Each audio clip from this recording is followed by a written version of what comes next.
Question है, किसी संख्या को दोगुना करके उसमें 9 जोड़ा जाता है, इस प्रकार प्राप्त संख्या का तिगुना 75 के बराबर है, तो वह संख्या कौन सी है। तो यहाँ पर हम मान लेते हैं कि वह संख्या कौन सी है, x है। और अब प्रश्न में कहा गया है कि उस संख्या का क्या करना है, दोगुना करना है, यानी कि 2 से गुना करना है। तो अगर 2 से गुना करेंगे तो यहाँ पर संख्या क्या हो जाएगी, 2x हो जाएगी। दोगुना करके उसमें 9 जोड़ा जाता है, हमने संख्या का दुगना किया और अब क्या करना है, इसमें हमें 9 भी जोड़ना है। तो अब प्रश्न में कहा गया है कि इस प्रकार प्राप्त संख्या, तो संख्या हमें क्या प्राप्त हो गई है, 2x प्लस 9, ये संख्या प्राप्त हुई है।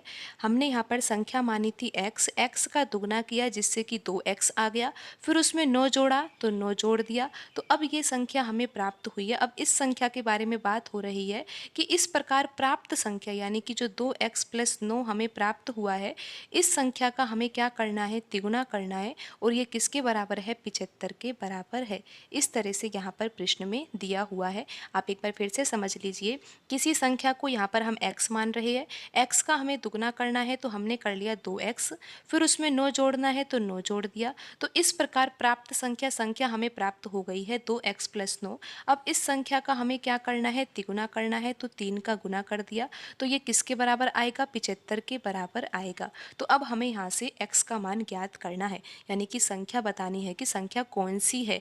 तो यहाँ पर हम इसको हल कर लेते हैं। ये तो एक इक्वेशन है, 3 का गुणा कोष्टक में होगा तो यहाँ पर आ जाएगा ये 6x और यहाँ पर आएगा ये 9 तिया 27 बराबर क्या है, 75 है। यहाँ पर हम लिखेंगे 6x और यहाँ पर 75 माइनस 27 हो जाएगा, तो 6x बराबर क्या आएगा, 6x बराबर 48 आएगा, और x बराबर कितना आ जाएगा, x बराबर आ जाएगा 8।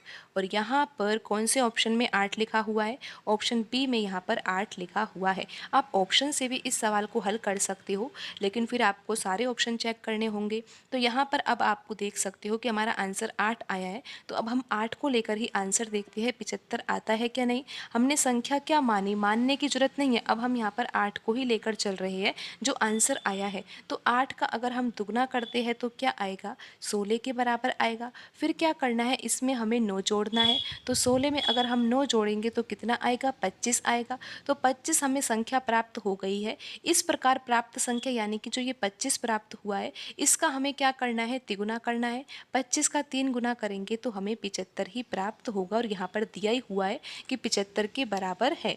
तो इस तरह से आप यहाँ पर ऑप्शन से भी हल कर सकते हो या फिर x मानकर हल कर सकते हो, जैसी आपकी इच्छा, जो आपको आसान लगे। तो आज की वीडियो में इतना ही, मिलते हैं अगली वीडियो में। धन्यवाद।